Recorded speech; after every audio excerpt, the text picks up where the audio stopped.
Yes, greetings everyone. My name is Kwame Gonza and I have King Kabala over here. Regards to everyone who's watching. We are glad that you are part of the channel, Africa Reimagined. Today, we happen to be with one of the leadership of the Africa Continental Unity Party. And of course, this is a new movement and the party, as I've been discussing with my brother Kabala in the background. And today what we want to examine, what is the Africa Continental Unity Party or the African Continental Unity Party? And what is it here to do for the African continent? What is new that it is coming to do for the African continent? And as you are seeing, of course, it is a party that is full of young people from across the whole African continent. It is not just a party or a movement for one part of the continent, but for the whole African continent. My brother Kabala, I want to welcome you today and kindly introduce yourself and greet the audience. Thank you very much. Thank you very much, King Kwame. Peace and love, peace and blessing to all the African family from wherever you find yourself. My name is Kabala, member of the African Continental Unity Party, equally a member of the Free-Minded Pan-African Academy. I am born in the colonial enclosure that we call the Democratic Republic of the Congo. I'm an author of 2 books, Expropriation of the Mind Without Compensation. What time is it? The question to the African millennials. I am working in the community development and I have a background in engineering studies. Thank you very much.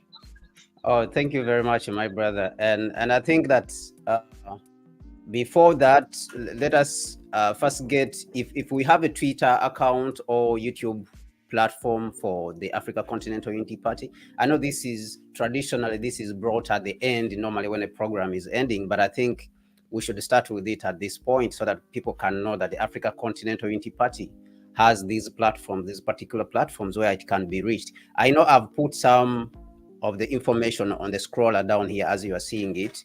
Other people can be able to reach out on the website itself, but if there is a YouTube account, a Twitter account for the Africa Continental Unity Party, can you give it to us so that people can be able to reach out? Well, I think mainly if you just Google ACUP, you probably gonna get all the details for Facebook accounts, probably also Twitter accounts, and I think also YouTube. You may get it on by typing ACUP or just African Continental Unity Party, I guess. But mostly ACUP will be able to give you more details. Okay, thank you, my brother. So now let's just get into it directly. So what is the Africa Continental Unity Party and what has it come to do for the African continent generally? Can you give us just a background for someone who, an ordinary person wants to know, an ordinary African wants to know, what is the Africa Continental Unity Party and what is it coming to do differently to the African continent? What is really different about the Africa Continental Unity Party that is not being done right now that it has come to do? Well, that's a good question. You see, since the African independence period in 1960s, actually at the independence period, what happened in Africa is that the true leaders who had the needs of African people at heart took power and overthrew the colonial system. Realistically, we're looking at the Kwame Nkrumah, Patrice Lumumba, Sekou Touré. All these people were true revolutionaries who fought against colonialism. As they took power, before even they could implement the ideology of uniting Africa and rebuilding Africa, they were immediately put aside by the Western imperialism. We know Kwame Nkrumah was put aside, was overthrown. We know what happened to Sekou Touré, sanctions, and all this Western hegemony that really put his country in a condition where it couldn't really function correctly. We know what happened to Sankara and so forth, so on. So we have missed the opportunity to see Pan-Africanism doing what it's supposed to do for Africa. And since that time, what we have seen now is that Pan-Africanism has become only a topic in the discussion panel, for example, a topic of discussion for YouTube or for things like that. But Pan-Africanism has not been able to work effectively as it was supposed to work, to bring African people together politically, economically, militarily, so that we can rebuild Africa together. So what ACUP is doing now is redoing exactly what Kwame Nkrumah started but couldn't finish, which is to uniting Africa and then rebuilding Africa as a global power base. So that's what ACUP is doing now. So literally, in simple words, ACUP is trying to reposition Pan-Africanism into power. As I said, we talk about Pan-Africanism when we meet for YouTube discussion. We talk about Pan-Africanism sometimes when we want to protest for Mali, for Niger, for stuff like that, which is good. But we are suffering because we don't have Pan-Africanists in power who can then take decisions that align themselves with the ideas of Pan-Africanism. That's where ACUP comes. Our aim is to position Pan-Africanism into power within this decade. It means before the end of the 2030, we must have Pan-Africanism in power in different countries in Africa. And once we start with 2030, we are already covering the entire continent of Africa with Pan-Africanists in power. And once we have Pan-Africanists in power, it's going to be easy, very easy for us just to begin implementing things that we have wanted for a long time ago. Without having now to discuss too much about those things, we'll see those things being implemented. You see, one of the challenges that we are facing today is that we are advocating for change, but we let the change in the hands of the people who don't want that change to implement it. This means we want things to change. We want the economy of Africa to be so and so. We want the political system in Africa to be so and so. But the question is, who is going to implement those changes? Who is going to put those changes in motion? If us, ourselves as Pan-Africanists, we don't seize the power to be in a position of implementing those changes. So you see, we are advocating for change and we leave those changes to the people who have never wanted change anyway to run those changes for us.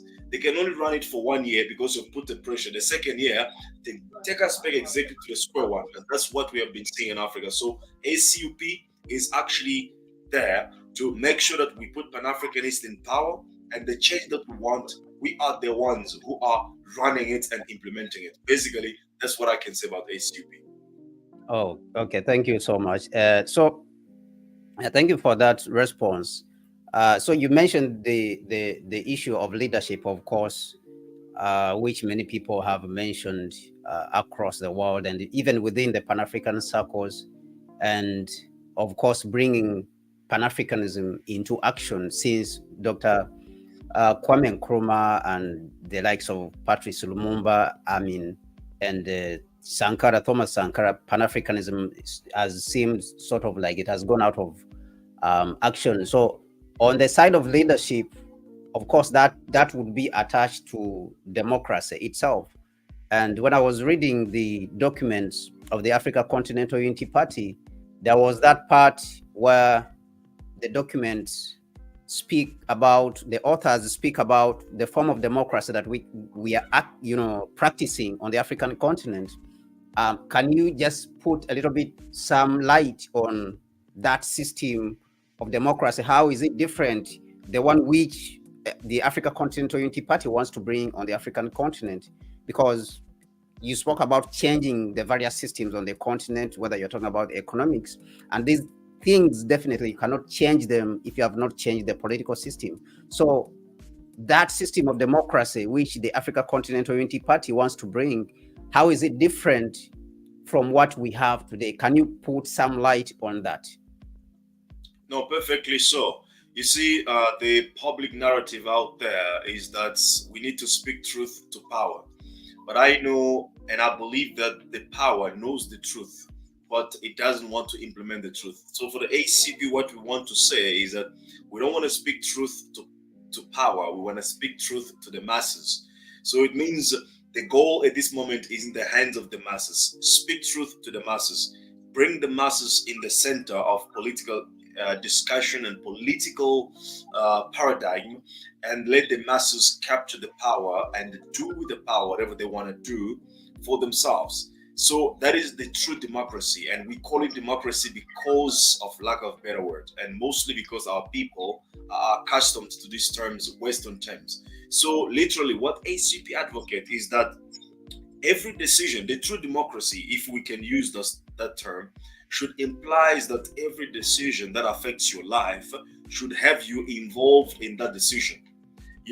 And the system that we have today that is called democracy is a scam, because it's a system that allows a tiny number of people to make important decisions of our lives, and we are the ones who have to suffer the consequences of those decisions. I'm gonna give you one example, two examples actually.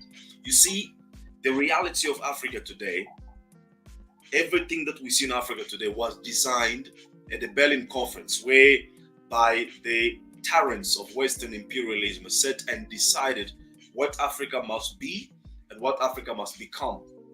And this system has never changed.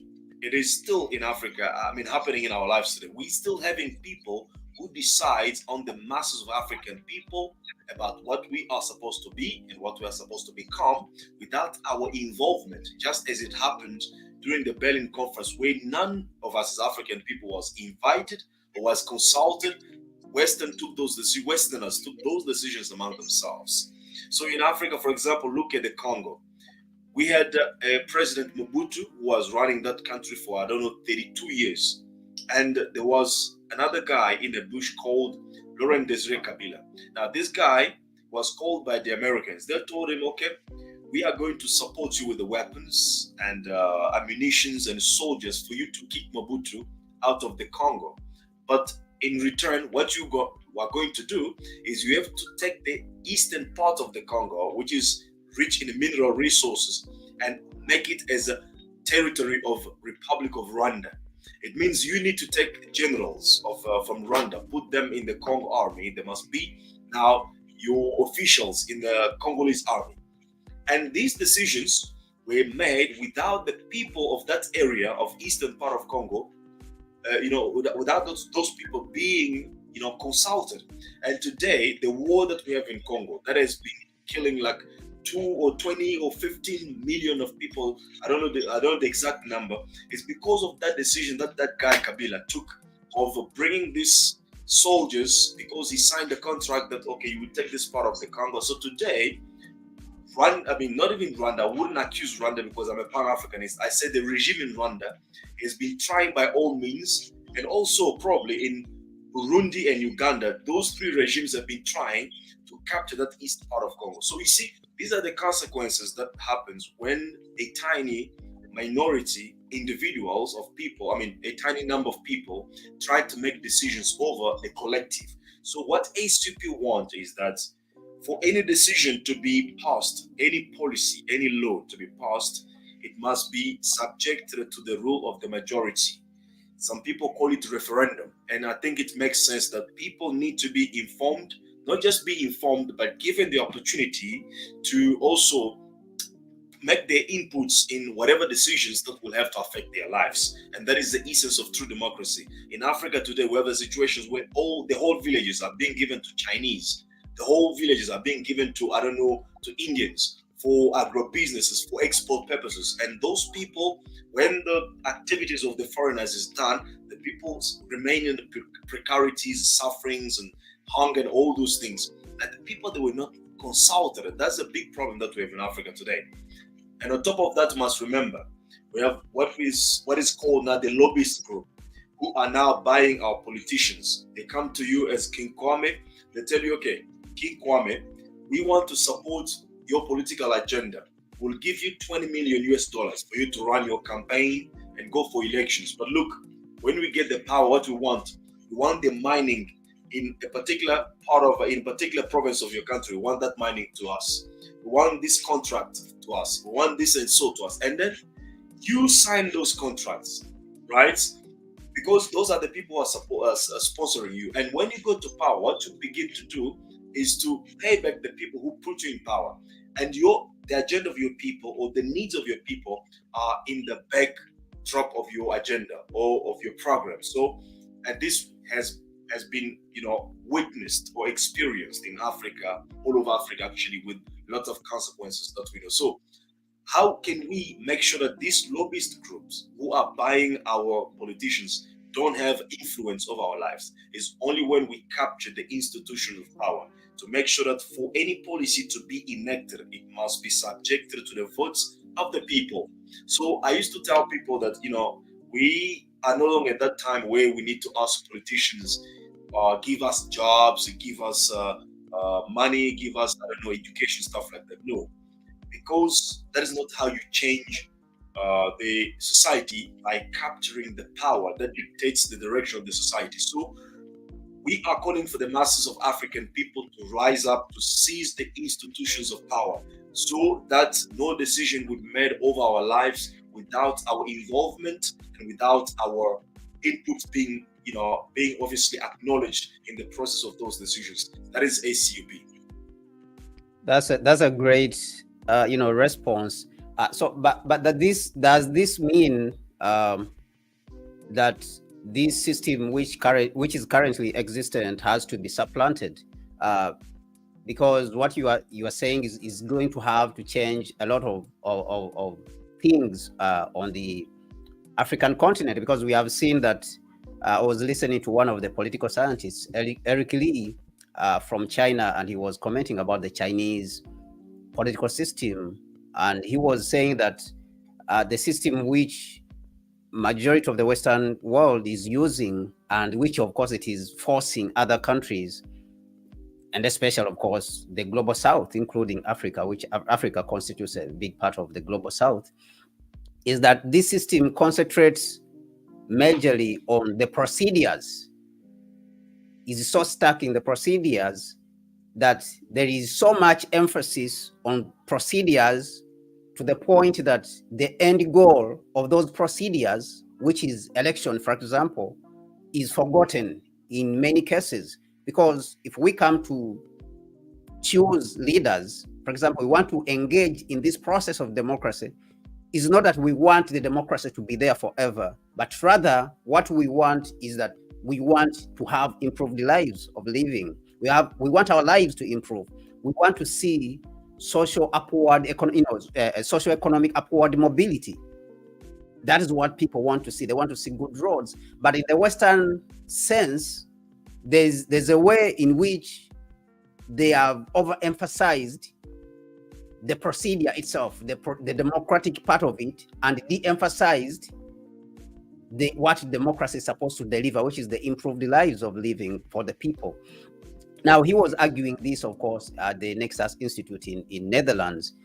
So I just wanted to bring that out so that it can be pointed out. And of course, the Chinese system is very different from what the Western system is. That the Chinese, they have what is called people's democracy, or the dictatorship of the proletariat, and the people constantly vote on policy in government, and they don't vote on the leaders, of course, because they have a system of having these leaders come to power.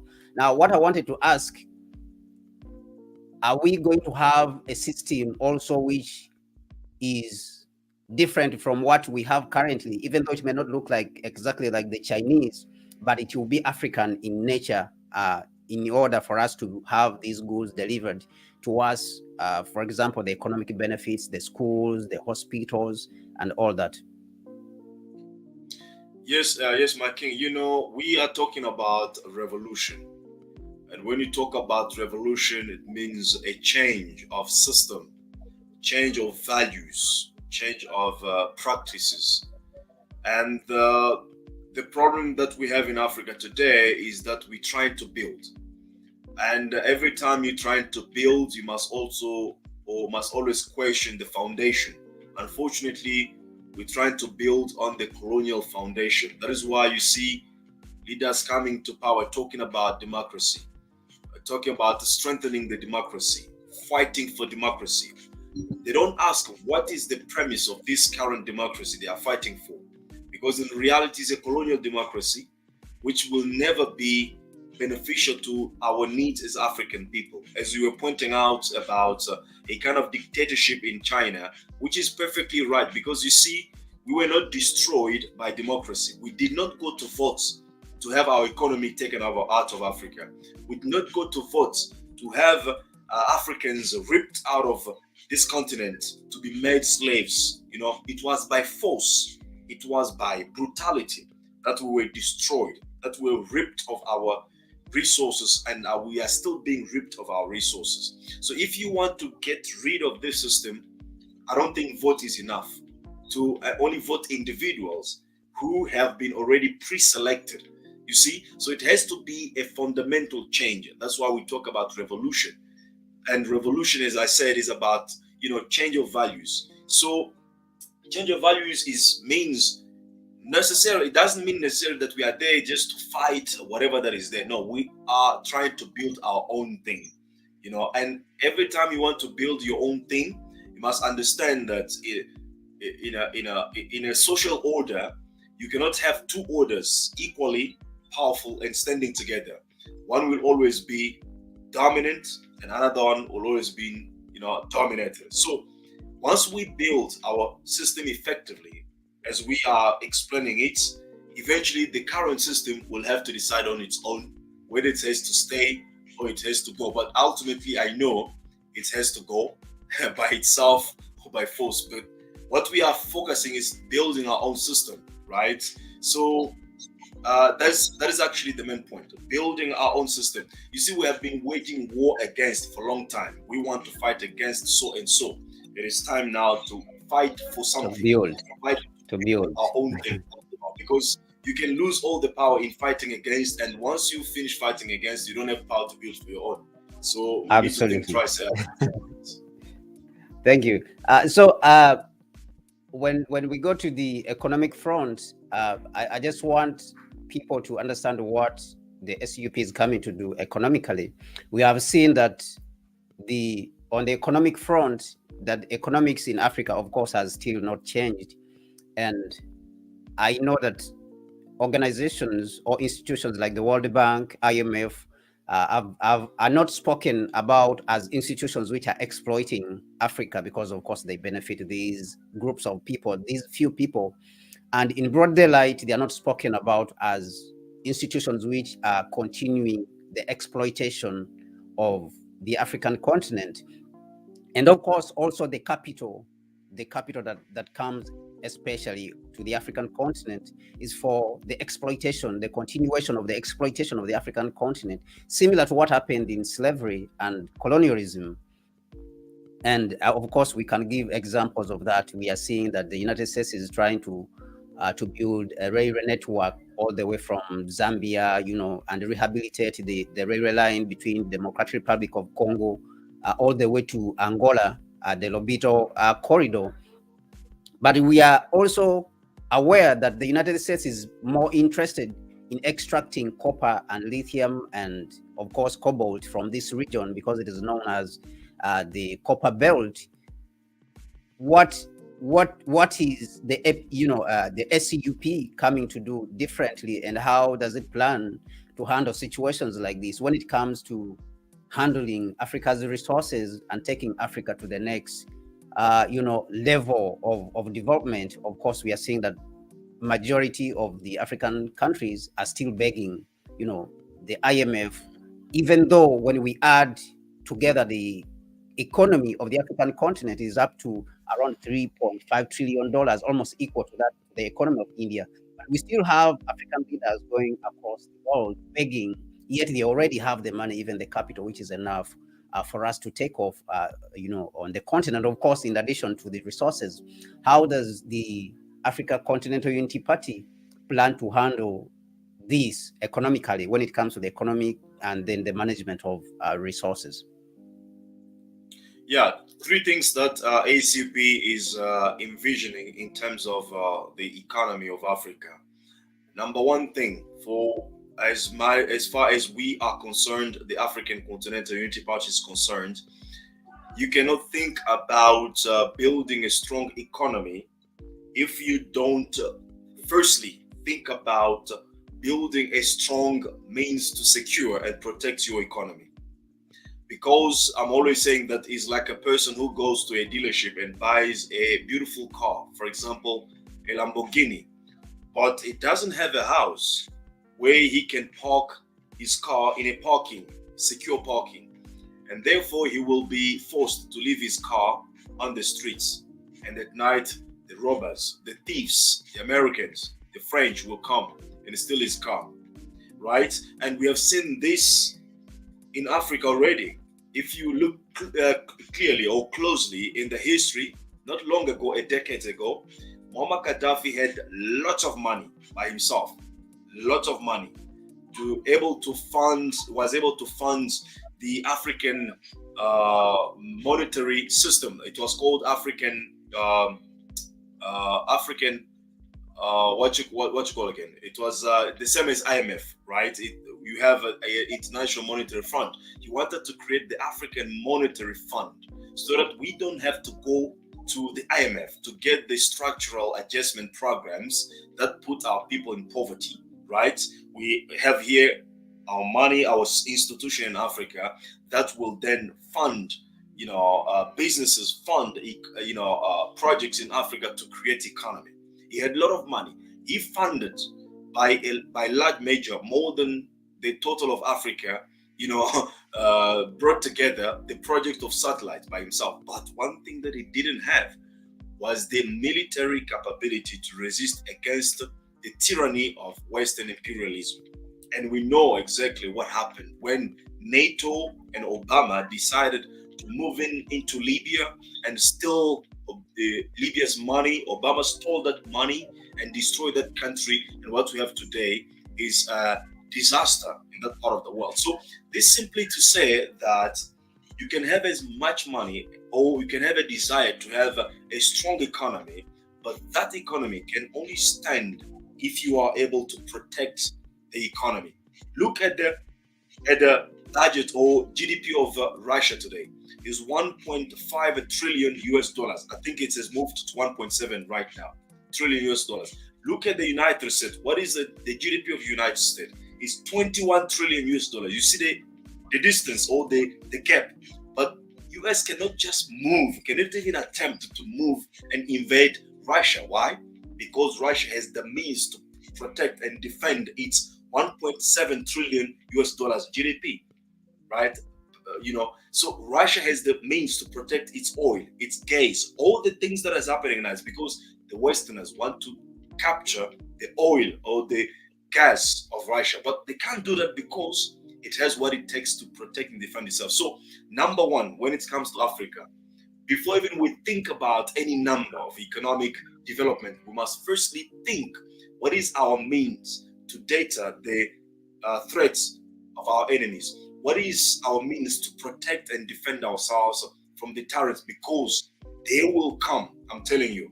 As Dr. John Henry Clark said it, Africa is the richest land in the world because Africa has things that many want and they cannot do without.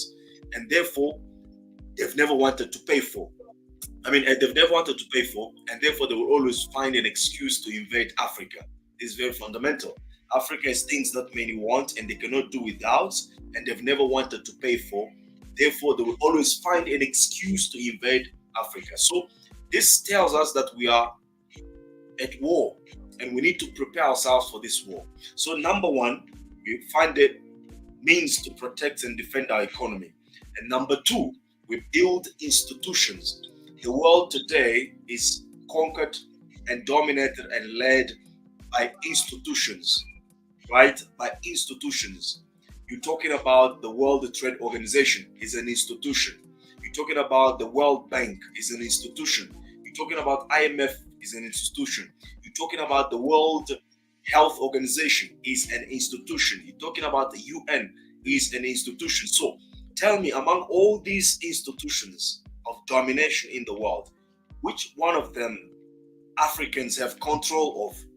None.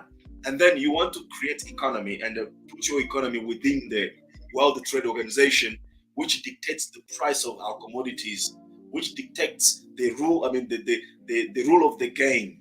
So what do we expect from this? So I think number two, we need to think about our own institutions. And you have pointed something very important. We have a GDP closer to the Indian, but why do we seem to be so scattered? You know, when you see the GDP of Africa is at 3 trillion US dollars, right? And Russia is 1.7. But when Putin calls Russia Africa summit, all the Negroes in Africa go in crowd to Russia to ask for grain, to ask for crumbs. But we have a GDP larger than Russia. What is the reason? Even Turkey. Even Turkey is even less than $1 trillion. I think Turkey is around $700 billion, but it also calls Turkey Africa Summit. You see, and all the so-called leaders go there. So the reason simple is because of disorganization. You see, you can have as much money, as how can I put it, as much resources as you can, but if you are unable to organize the resources for clear objective goals, you will always look like you are ineffective to the people who are well organized. You see, Russia with its 1 trillion, or Turkey, they are able to organize their resources for clear goals. But for all these 3 trillion US dollars of African GDP, is it organized for what? There's no common goals in Africa. There's no common objectives in Africa at the moment. Congo want to become like France. South Africa want to become like England. Those who were colonized by Portuguese want to become like Portugal. So eventually, at the end of the day, we are unable to organize our resources and to build the power that we want. So that's a problem, and that power is must be built through institutions of power. So this is to say we need to go back to square one of 2011. It means to the drawing board of Muammar Gaddafi. We must come up with the African Bank, not the current bank, African Bank for Development, the true African Bank for Development, funded by Africans with African currency, right? We need to go back to the drawing board to come up with African monetary fund system, right? And they go away from IMF. So these are the institutions of power. So the problem is that in Africa, individuals want to portray themselves, while in Europe, people want to portray their institutions, because institutions outlive the people who built them. And the only way you can leave your legacy, living or lasting longer, is by building institutions. But Africans, they want to have a strong name, strong identity, but they leave behind themselves disaster. No institutions. Right now, I'm asking the current leaders in Africa to tell us what is the institution they are handing over to us, the next generation in leadership position. What is the institution of power? African Union? The African Union is a circus. It's a union of the leaders to protect themselves. And as an institution that is guided by colonial rule, to say that the borders inherited from colonialism cannot be changed. Now, this is not an institution that is uniting Africa, right? So there's no institutions in Africa as we're speaking right now. So I think the number one thing, as I said, is money. The protection or security. Number two thing is we must build institution. You see, right now, if I have 100 US dollars, it's just a small money that I can use to buy certain things, and the money will finish. But if I have 100 US dollars, and we have 100 US dollars in the hands of 10,000 people, is a huge investment capital that can help to build an institution that will employ our people and then create the economy. And this is the mentality that we don't have in Africa, and we can have it at the higher level of our nations, whereby our meager economy, we put them together and we build institutions of power, and Africa will change in less than 5 years. Now, number three thing that we are targeting to do as African Continental Unity Party is the economic system itself. This is very important. This is actually the number one that should be preceding everything else, because as Kwame Ture said there are two questions, or actually one question, that every people must answer when they come together to form a society. And the question is, who must control the resources, all the resources of the land, and dictate the means of production and distribution of those resources? And there are only two ways to answer to this question. One way is the minority must control all the resources and the means of production and distribution. The other way to answer the question is all the people in the society must have the control of the resources of their land and the means of production and distribution. When you answer to say that the minority must have the control, you are opting for a capitalist system, individualistic system, an oppressive system that has created the First World War, the Second World War, and the misery that we are going through today. And when you answer to say that all the people who are in the society must control the resources of the land, then you are going for a different system that we call Pan-Africanist, right? Or Pan-Africanism, sorry. So now, Africa must ask itself a question: what kind of system do we want to have as a foundation to build our economy on? Because we see, or we have seen already, the limits of capitalist system. It creates enormous wealth for the minority, at the same time creates misery and suffering for the majority. And this is not the system that is compatible to our culture of Ubuntu and solidarity as African people. So we need to question, as a number three thing to do, the system that we need to come up with. And the ACP has come up with a system that is called Katikati economy. It means we don't allow a tiny number of people to get enormous wealth, to get rich more than their own countries, so that they can be able now to sponsor their tyrannies over the masses of the people. We have to have a system that is balanced, that creates wealth for people who are working harder, of course, but also cater for the rest of the people and for future generations, because everyone has the right to the resources of the country, the production of the wealth and the distribution of the wealth. Oh, thank you, my brother. One of the things which we see that the ACUP is trying to do is, of course, to work with the different organizations, across the world, especially those which are Pan-Africanist, and of course on the continent, on the African continent itself, and in the diaspora, for them to join what or to contribute to what the ACUP is trying to do. Is the party open to everyone to join, and what type of people can join the party? Is there a limitation to who can join the Africa Continental Unity Party?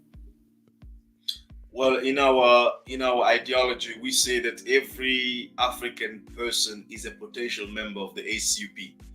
Because we're talking about African Continental Unity Party. So every single African is a potential member of the ACUP. Every African has got his place within the ACUP, because this is a people's initiative. It's not something that has been created by a class of elites or a type of people. So it's for all African people, and any organization, regardless of your ideology or what you want to achieve, because today we have a lot of ideologies within Pan-Africanists. There are those who want to fight this, those who want to fight injustice, those who want to fight racism. It's good, continue with your fight, but at the end of the day, what we want is to see Africa rebuilt, strong and capable to cater for itself. In fact, if Africa is strong, we will not even have to care about racism, about injustice, because racism, we must understand, racism is not only applicable to the African people.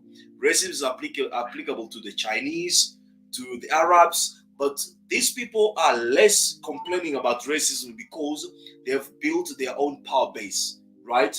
They do for themselves, while we as African people want others to do for us what we are supposed to do for ourselves, and that's where we suffer racism. You see, Chinese, they don't expect Americans to do for themselves. They know what they are supposed to do for themselves. So us as well, African people, we are suffering racism simply because most of things that we are supposed to do for ourselves, we put them in the hands of our oppressor to do them for us. That's where we feel racism, you see? So at the end of the day, as I said, we want to see Africa strong, because Africa strong is a representative or is a reflection of strong Africans everywhere in the world. If Africans are strong, Africans will be strong everywhere in the world.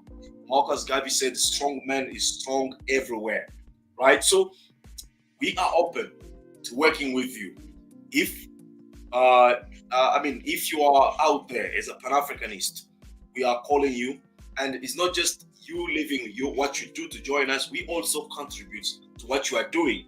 The bottom line is that we are going to improve each other. We are going to work together. We are going to better each other. But the most important thing, we are going to work collectively to rebuild Africa as a global power base. So ACUP is open to all organizations that are Pan-Africanist. ACUP is open to all African people. ACUP is not open to any kind of dictatorship that is willing to buy this movement and dictate the agenda. That's what we are not open to. So whatever that is happening with our traditional political parties is what is not happening with the ACUP. So generally, the ACUP is coming to unify the people so that the people can build their continent, right? Exactly. Okay. Exactly. All right. That is very clear. And of course, with that being said, I want to encourage everyone who's watching this video now and later to look at the screen and support the party. The emails are there. The website is there. The mobile numbers are there. If you are outside, there's many systems of contributing to the party. And of course, if you contribute, you can ask for accountability, and it will be given to you by the leadership of the Africa Continental Unity Party.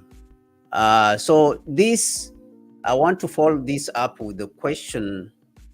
Let me see the question. There was somebody actually even in the comment section who wants to ask a question. There's somebody who wanted to ask a question before I come with mine, that isn't this process of organizing yourself in like a party also following the colonial mode of politics and political system? Yes, there's somebody who asked this one. Maybe you can respond to him. Well, yeah, I mean, I don't know his name, but I just... he's speaking to the fact that we have called it the Africa Continental Unity Party. Does this not mean that you have, molded yourself, shaped yourself on the Western political system and way of thinking when it comes to politics? Not exactly. I mean, first of all, people need to understand that you cannot avoid politics. You see, and the better way to change your situation is to be involved in the politics of your liberation.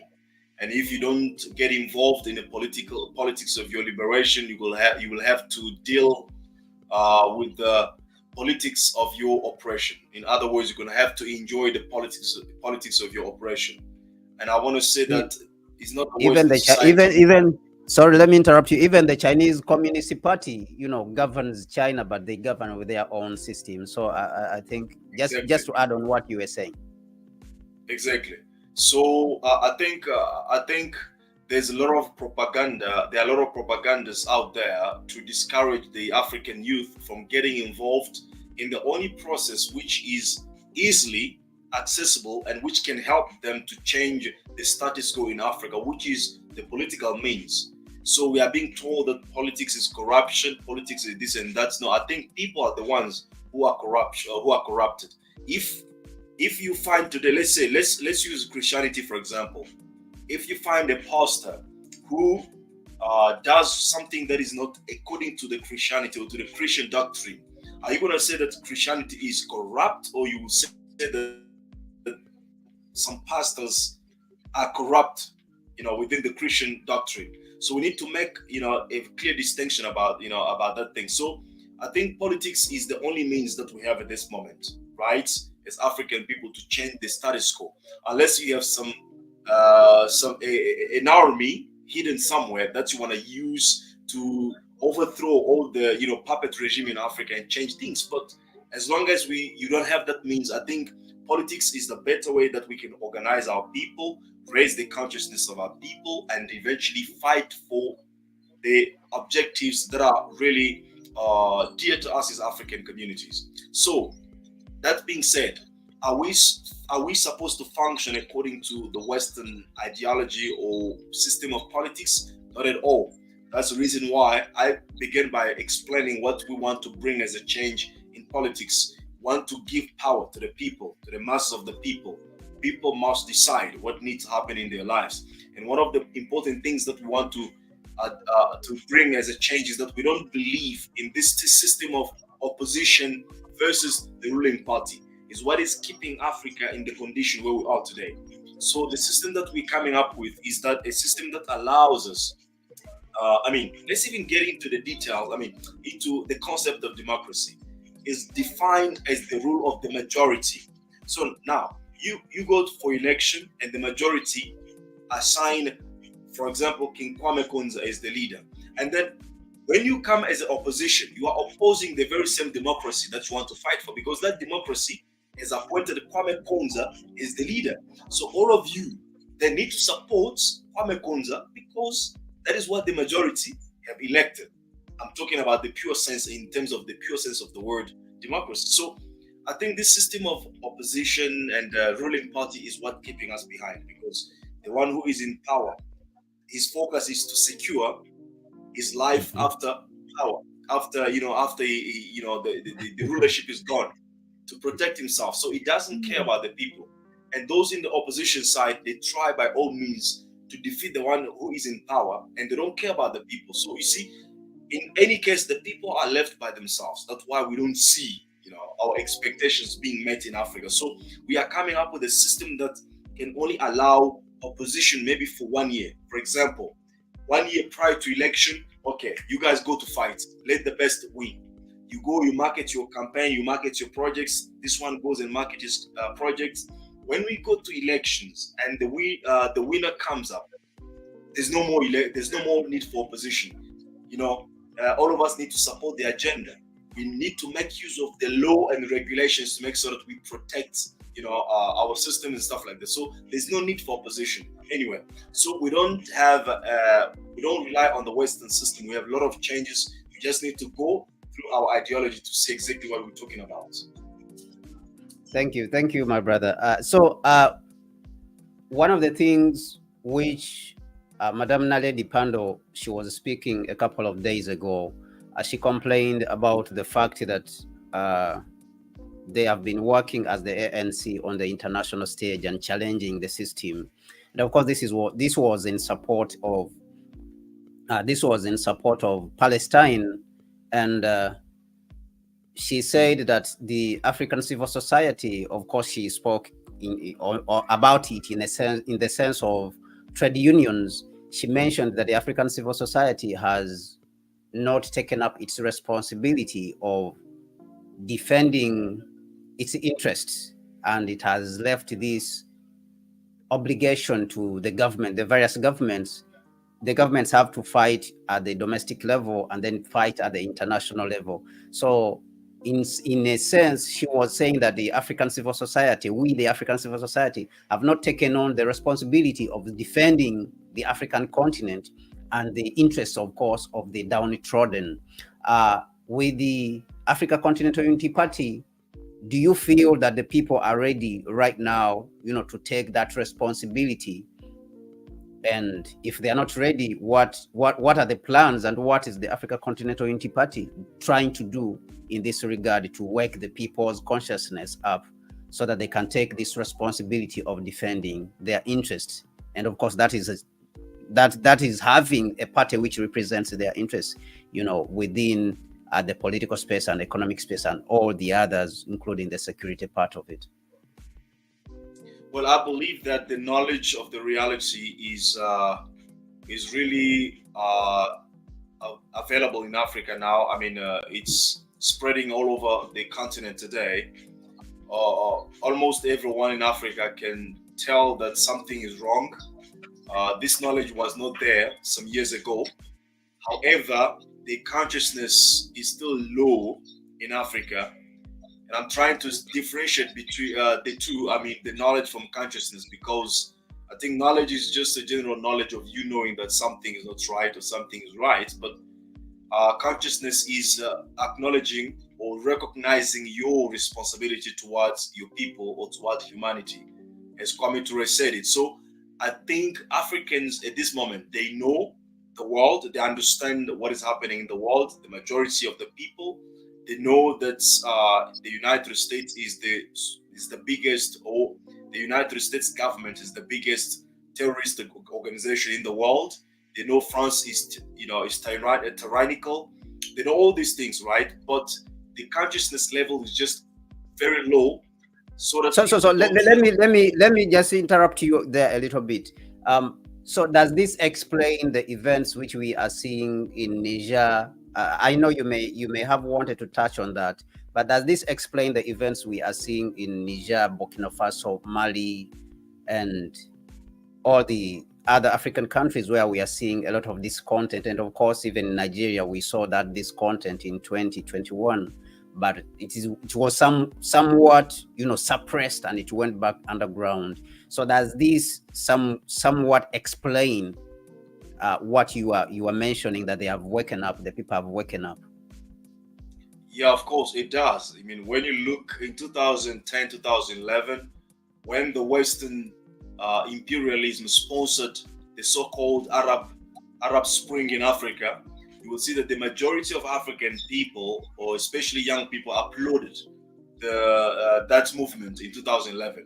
When Muammar Gaddafi was killed, many young people didn't know anything. They applauded, they chanted, they said the tyrant, the dictator has been killed. They enjoyed, because France International, BBC told them this is a dictator. So today the situation is totally different. Today it's totally different. And you see that this current revolution in Mali, Niger, Burkina Faso is not now sponsored by the Western, it's sponsored by the people themselves.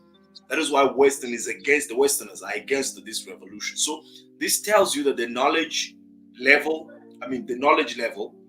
has risen in Africa. People get to know now the reality of their lives, and they know where their interest lies. However, the level of consciousness whereby people now go beyond the knowledge and begin to recognize and acknowledge their responsibility towards themselves and fulfill it, this is what is still very low. And that's the reason why, even though people know much, but they're still hoping that there will be a supernatural leader that will come and change things, because they don't see themselves at the center of what has to be done in order to change things. You see what I'm saying?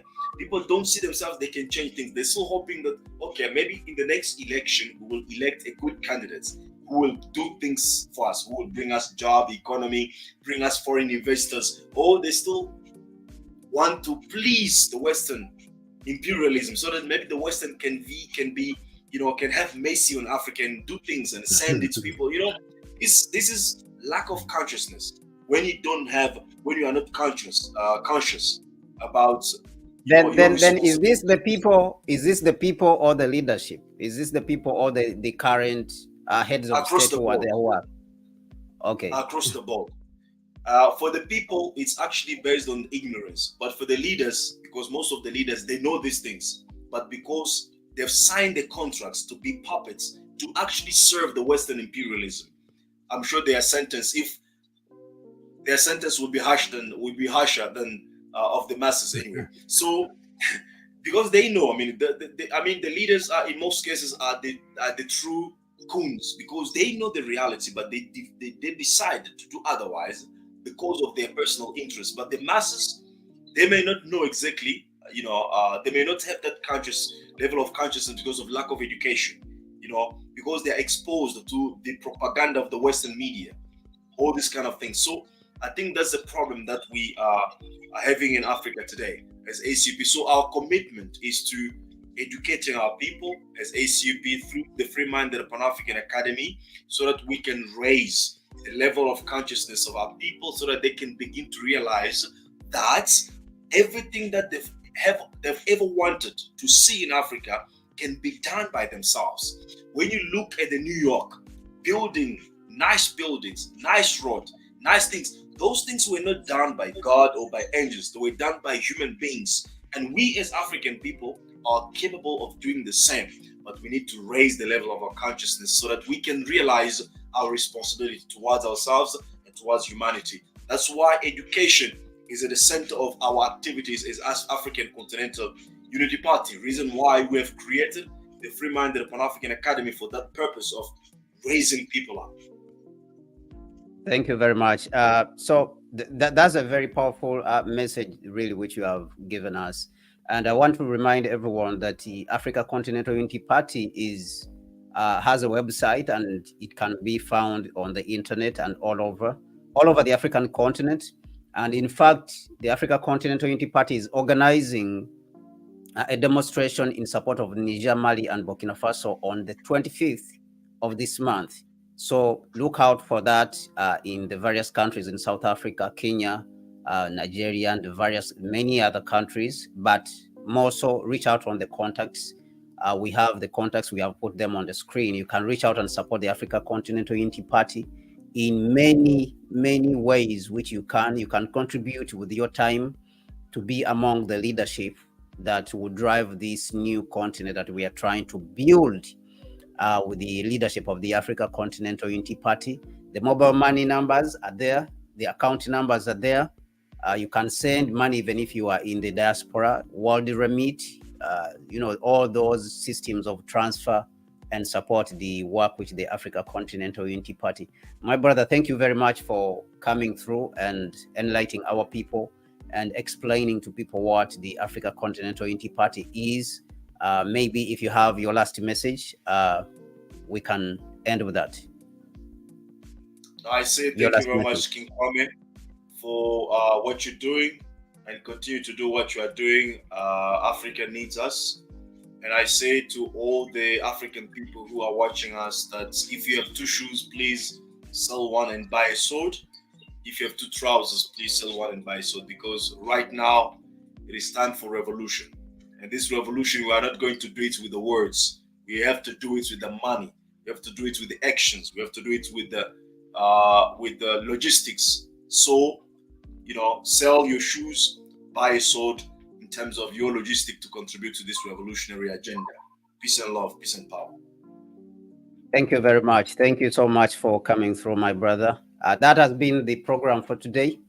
It was Kabala and it was the ACUP. We wanted to understand what is the ACUP and what it is planning to do for the continent, and what work it is carrying out right now on the ground. It is doing a lot of work, and it wants to revolutionize how our continent is run politically, economically, and socially, including militarily. All these four parts.